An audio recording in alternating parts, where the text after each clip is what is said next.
Okay. Hi, everybody. Welcome back to Everyday Equity, Everyday Ways to Make a Change. I'm Pooja Kothari, founder of Boundless Awareness, your host. And with me today is one of my favorite people, Lynne Rosenberg. Lynne is fantastic. She is so accomplished and is so talented. She's a creator, writer, and host of Famous Cast Words, an interview program on All Arts, which is a PBS affiliate in the tri-state area. Lynne also has co-facilitated many workshops with me, so she is very dear and near to my heart. We recently were at two places. In New York, we were at the New York City Department of Health and Mental Hygiene. And then last December, Yeah. we were in Miami. For less than 24 hours. Yes. We were in Miami together, exactly, for a very quick trip with NCRP, which is the National Committee for Responsive Philanthropy, where we did a really cool, dynamic sexual harassment training that was very layered and very interesting, and a beautiful, beautiful conversation. So anyway, welcome, Lynne. I want to pass it to you to introduce yourself, tell us who you are and what you're up to. Thanks. I always find this question incredibly difficult to answer because I do a lot of different things. And so I always have to make a decision of like, which thing do I lead with? I often lead with, I'm the creator and host of a television show, which you already talked about, but I'm also an educator. I teach at NYU Tisch in the Playwrights Horizons Theater School. That is new and is like my new favorite thing in the whole world. I just love educating. I'm also a lecturer. I'm a visual artist, an interviewer, researcher. At some point I was an actor. That less and less, that has been my focus. But you know, when it pops up and with the right people, I still engage with it. And a very grateful co-facilitator of Boundless Awareness occasionally. And you forgot the most important thing, which is I'm your neighbor. We're about like 8 blocks away from one another right now. Yes, that's true. That's true. Yeah. Which in the grand scheme of New York City is very, very close. So can we also mention meditation? Yeah, I mean, I used to teach meditation. I used to teach yoga. Those things, it's funny now. Those things have all reemerged as I teach theater, or as I teach creative leadership, or I teach a seminar on project development at NYU. And it's been so fun to watch the meditation teacher reemerge, because that wasn't something I necessarily pursued after like 2012 or so. But I think one of the things I love about teaching is that all the many hats that I wear get to show up, versus in acting, you're kind of doing a particular job. Directing, you're doing like maybe 2 or 3 or 4 jobs. Producing, you're doing maybe 3 or 4 jobs. But with teaching, really all of me gets to arrive, and it's been very cool. And yes, you very kindly gave me the opportunity to lead a little bit of meditation at in Miami, which was really lovely. Yeah, well, I'm so glad, because you gave me the opportunity to ask you for that. You're so talented, multi-talented. So it's a real boon to have you in the room and facilitating workshops and stuff. You know what's interesting in the whole Everyday Equity series this year, you might be the only white person of our guests, or in our interviews. Maybe there's somebody else, but I don't think so. I think you might be the only one. And so, because you are the one and only, I want to talk about how, as a white person and all of the other identities you hold, what does anti-oppression work mean to you? How is it even tied to your work? How do you think about it as a white person? Can you introduce us to that? About 10 years ago, after 10 years of acting, well, actually, maybe I'll start even before that. I think despite the fact that I fit sort of all the privilege markers, aside from having a uterus, like all the privilege markers in the United States in 2024, right? A cis, white, non-disabled, neurotypical, educated, wealthy, native, English speaker, citizen, symmetrical, small-bodied, like all the things that kind of cause our society to just hand someone like me privilege. I think I was sort of very aware of that from a young age, but then also still not fitting in anywhere. And some of that has to do with being from a mixed cultural household. So my father's an Eastern European Jew, non-practicing, and my mom is very practicing Irish Catholic. I was raised Catholic, but was the only Rosenberg in Sunday school, and like none of the Christian kids knew what Yom Kippur was. None of the Jewish kids knew why I wasn't in why I wasn't in Hebrew school. You sort of just like never really finding my place. And I don't perform femininity in the way that I think sort of a lot of the kids I grew up with did. And I just never felt like I fit anywhere. And so I went where so many of us go who are misfit toys. I went to theater, which tends to be where we all kind of find each other and are like, hey, you don't make sense either. Like, you know, y'all gonna hang out with you. And so I pursued that professionally, and I spent about 10 years in the industry, predominantly focused on acting. And about 10 years in, I just hit a breaking point where casting, the sort of building blocks of casting, so the job listings for actors that are the little bits of text that are used for actors or their representation to decide if they are right for a role and worth submitting for. They have a nasty historical tendency to be offensive, or at very least deeply reductive. And obviously at first, for the first 10 years of my experience, I was mostly just seeing what we call them breakdowns. I was mostly just seeing breakdowns for cis white ladies. You know, like that's the work that was coming into my the algorithm of the casting search. Right. And a lot of that language is just so offensive. It is focused on what chest size you have, or it is focused specifically on your bodily appearance and not on the arc of the character, or, you know, or if you are not those things, then you're the funny fat friend. And, you know, like just these really reductive tropes that we were recycling, and specifically the language that we use to talk about humans, I just found so harmful. And I kind of hit a point where I was like, I can't participate in this. I can't.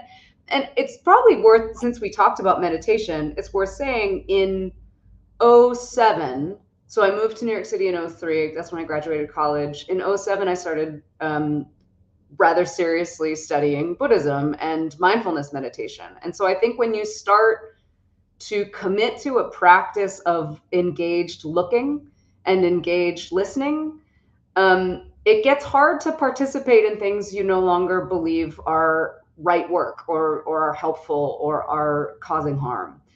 And so I was looking at this work I was doing, and like, I believe in storytelling. I believe that it actually can be a life-saving scalpel, but that it is often used as a knife, as a murderous knife. And so like I was looking at my own breakdowns and collecting those, and just to commiserate with friends, I was like posting them on social media and like adding my own funny comments, and like, you know, having these conversations with friends, and friends of mine outside of the industry were starting to read these things I was posting and kind of go, what is happening? This is really what you read? And I was like, yeah, this is the job of an actor. It's what we read all day long.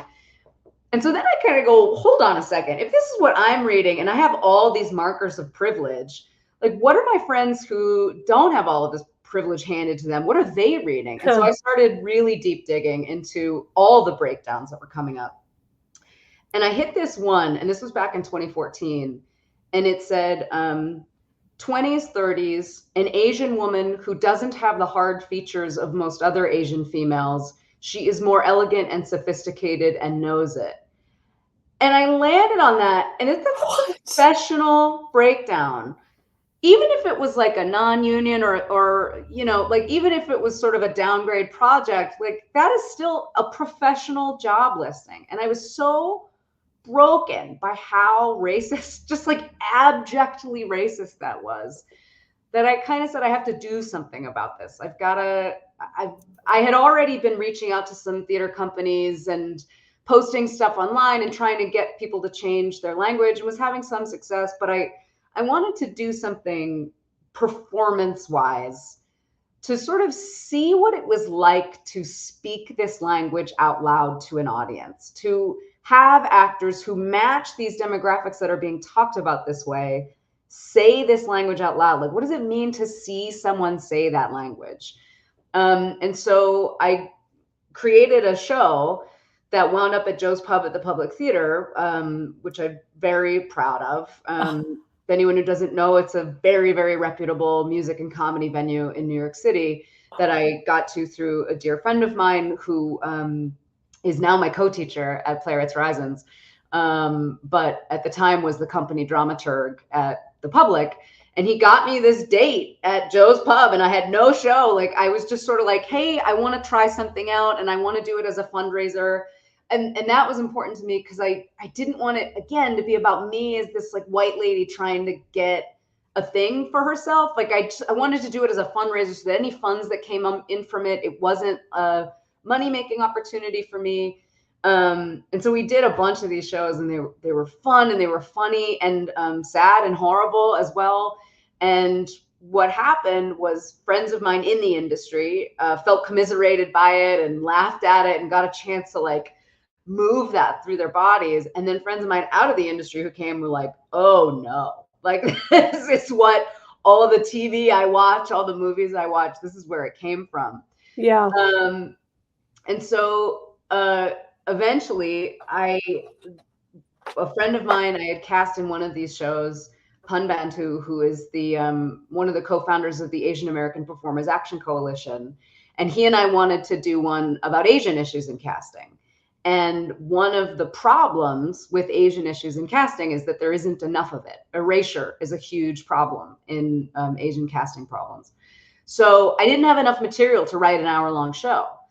And that was sort of the logistic problem. And then the other problem I was starting to bounce around was I wanted to figure out how to get myself off of the podium in this work. So why am I the person who is the voice of all of these problems, right? And now the very technical answer to that is I'm the one who made the show up. Like the thing, you know, the idea didn't exist. I'm the one collecting all these breakdowns and popping them in a Tumblr, you know, wherever. Yeah.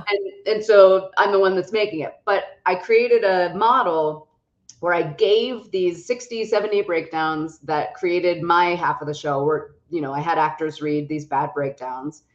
I gave writers from the Mayi Theater Company, which is an Asian American theater company. They've been around for like 30 years. They do incredible work, and they have this writers group. And so I gave everyone in the writers group these 60, 70 breakdowns, and I said, write anything you want. Write a song, a monologue, a scene, a rap, a poem, whatever you want. The only qualification is it's got to be like 2 to 3 minutes long. And you got 6 actors to work with, plus me if you need some sort of like narration or something. And that was it. And the results were phenomenal. And the thing that came out of that I started to realize was what I wanted to be doing and what I wanted to activate in my practice is that I sort of look at privilege the way I receive it as this silo of wood and nails and tools. Do you want to put the drawing up? I do. Okay, so I see it as this silo. So I'm a visual artist as well, and I like to think about all the work I'm doing, both in terms of image and in terms of language. So like, I'm just handed all this stuff, right? I'm just, whether I like it or not, in the United States of America, I'm just handed privilege.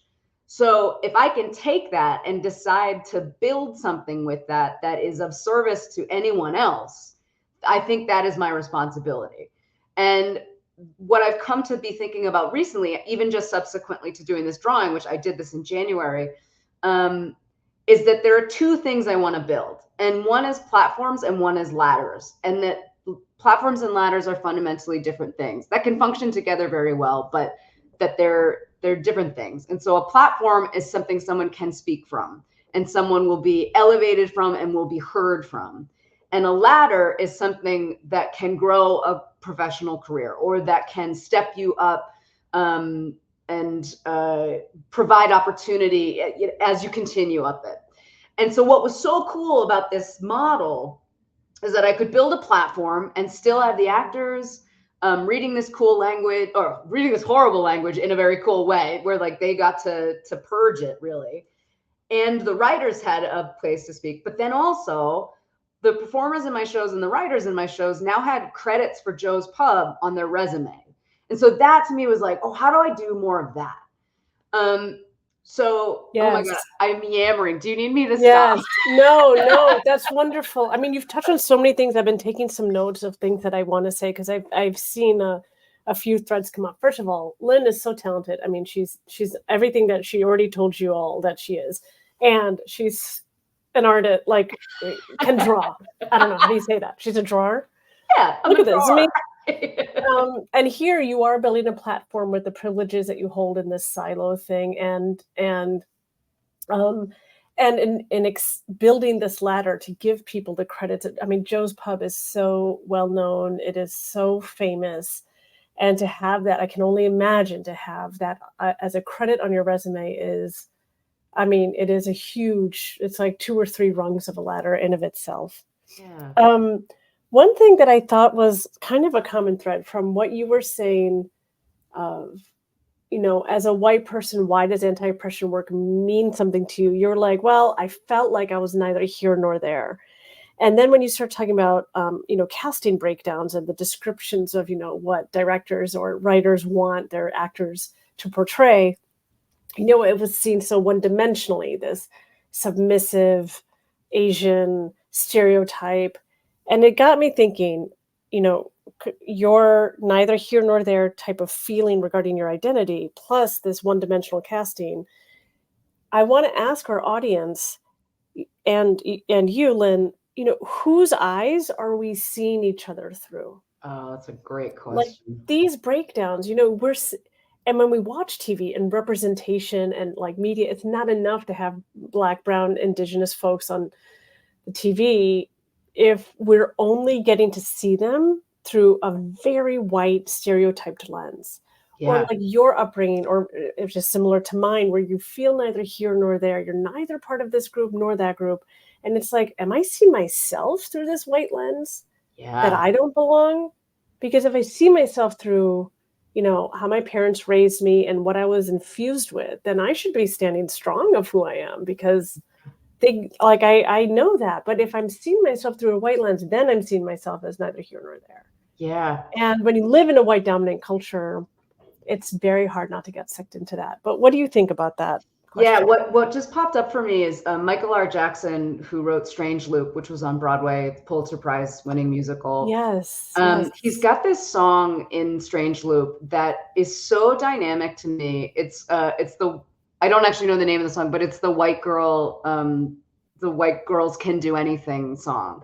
And he sort of sings from a queer Black lens about the image of like the white singers in the 90s who were like, I can do anything, you know, screw your rules, you know, and it's this really compelling song. And I think so much about it because that version of a white girl, I was excluded from as well, even though I was that thing.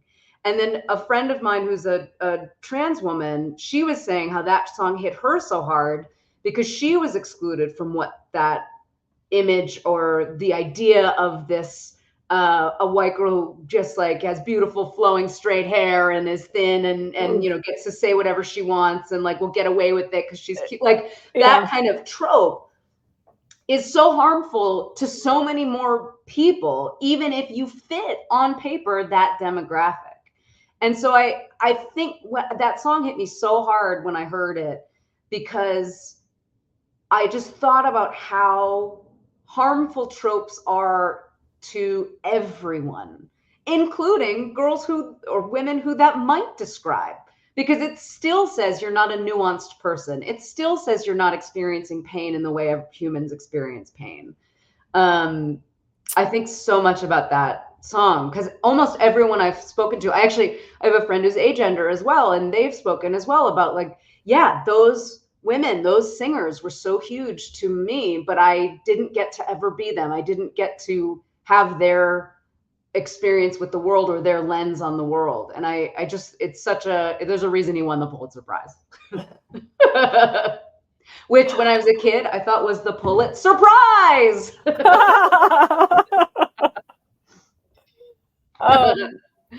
You know, a lot of people in our workshops and just in our coaching, they talk about like what is allyship, and which is a very complicated thing, and solidarity. And when you talked about bringing people in, you're like, okay, here, yes, I originated this idea, but like, it doesn't feel right to like capitalize on the aggression that Yeah. these breakdowns show, and then to build not only this. I'm sorry, I got to put this up again. We're going to get to that soon.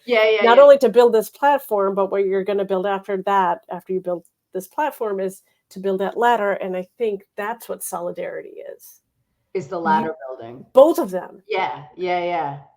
And I think it's so great that you brought up the platform and the ladder, and how they are very, like, they're just two separate things that accomplish two different goals, but they work together. And I think that is when you're thinking about, okay, how do I build solidarity with other communities? It's that you give the communities the platform because they can use their own voice. They don't need our voice. And you build a ladder for them. Yeah.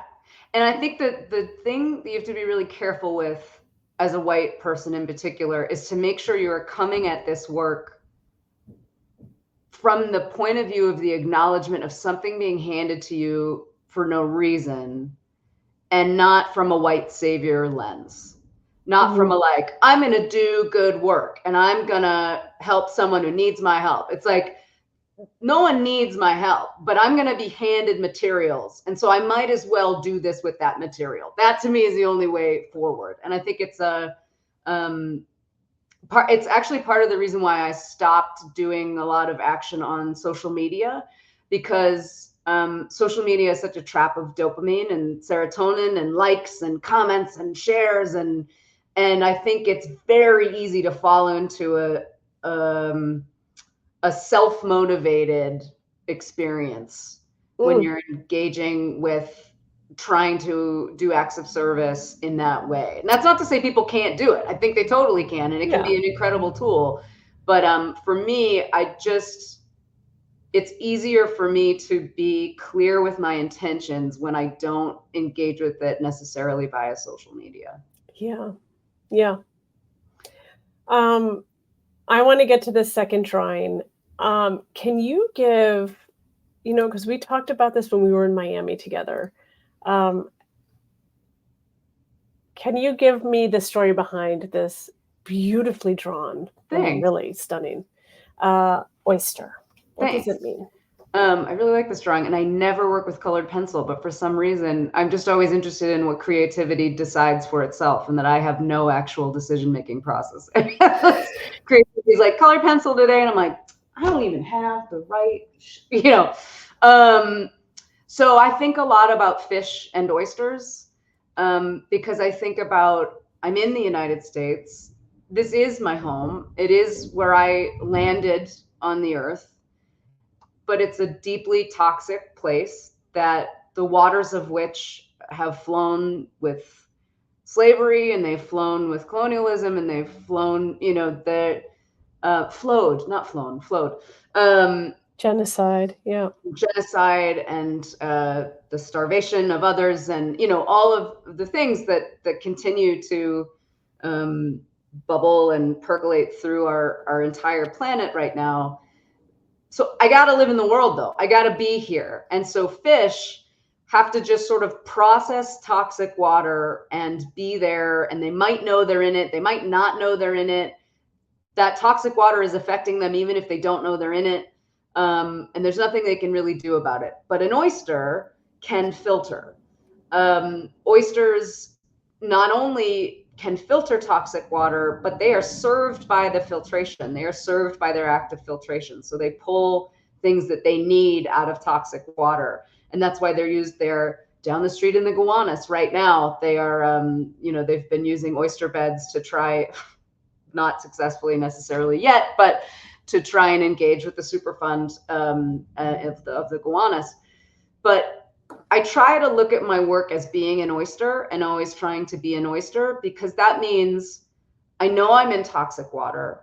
I acknowledge I'm in toxic water, but there's something I can maybe do in my tiny, tiny, tiny corner of the oyster bed. There are actions I can engage in, and then I too will be served by those actions. So for me, living a life of service and approaching all of my professional career from like, how can I play the game of helping, which is what I sort of think about it as. That to me gives me a fulfilling life. It gives me a way to walk through this terrifying planet where at least there is nutrient I am gaining by the tiny, tiny effects I can have. Like I was at Smith this week. I was giving lectures at Smith, and just these smart students who are, some of whom are seniors and are terrified of the next steps of their lives. And if I can sit in a room and say like, hey, it's okay to be scared, and you're going to be scared. And like, you don't have to add the arrows to arrows. You don't have to judge yourself for being scared. Like, it's okay. I can watch the effect of that happen on their face. So, like, someone told me it's okay to feel the feeling I'm having. Mm-hmm. I can't watch the money I've sent to Doctors Without Borders, or the monies I've sent to Playgrounds for Palestine, or, you know, like, I can't actually watch the effect of this tiny drops in the ocean I'm trying to do. But if I play the game of service and I acknowledge I'm in a toxic system, but that I may filter with my actions, then that offers me great reward as well. And we got to have reward. We got to keep going. Like, we got to have a reason to keep going, you know, otherwise you burn out. Yeah. So, sorry, go ahead. No, I mean, I think the message is, and I think we said this in Miami, be the oyster. Yeah. Just try to be the oyster. Figure out ways you can oyster. Yes. Gosh, I love this. Okay, if you're watching this and you love Lynne's artwork, this is where you can find Lynne to maybe request some more. And also, can you talk about where people can watch the episodes? Because I don't think we got to that yet. Yeah. So the long story of having done this Joe's Pub show is eventually, anyone who has done any of their own self-producing knows how exhausting it is as far as live event producing goes. Financially, emotionally, spiritually, it is totally exhausting. And so I wanted to create a way that I could keep doing this work, keep speaking this language out loud and giving folks a platform to talk about it, but in a way that was more sustainable for my wallet and my exhaustion level. And so I came up with this like YouTube show that I shot on a absolute crap webcam with, you know, bad editing software no one's ever heard of. Webcam. Yeah, webcam. Yeah. And I would have friends come over and we would eat snacks, and I would have them exactly the same thing, just one-on-one. I would have them read bad breakdown language, and then we would talk about representation and inclusion issues in the entertainment industry. And I got really lucky, and a very dear friend of mine who I went to Vassar with, Christy Geslin, who changed my life. She became the executive producer at All Arts, which is part of the WNET group, which is a PBS affiliate here in New York. And I happened to see her a week between her leaving Lincoln Center Television, where she was, and starting at All Arts. And she asked me a question that changed my life, which was, we're building content. Is there anything you want to pitch me? And I was like, I got 34 YouTube webcam videos that nobody's watched and like totally not going viral, but I think would make a cool TV show. And that's what ultimately became Famous Cast Words. So totally same setup. I have actors read offensive casting notices, and we talk about the way things have changed, the way things are getting better, the way they have not gotten better, you know, sort of all the representation, inclusion, access, and equity problems in the entertainment industry. So we have 12 episodes. They're on the crawl right now. You can see the All Arts link, but you can also find it on pbs.org and YouTube and Roku and Amazon Fire. It's lots of places, and they're fun. They're the new season, especially. We just released 6 new episodes, and what I love about them is that even though we are talking about really hard topics, is that they're all really joyful as well. And we've got this new segment where the guest just teaches me something fun, and it's been such an incredible gift to get to do this work. And it's a reminder that, like, the oyster thing, like, it's doing this work has been a service to me. Like, I got a show now, I got a TV show, like, that's cool, you know. Like, that's a fun thing, and it has meant that I can teach at schools, and you know.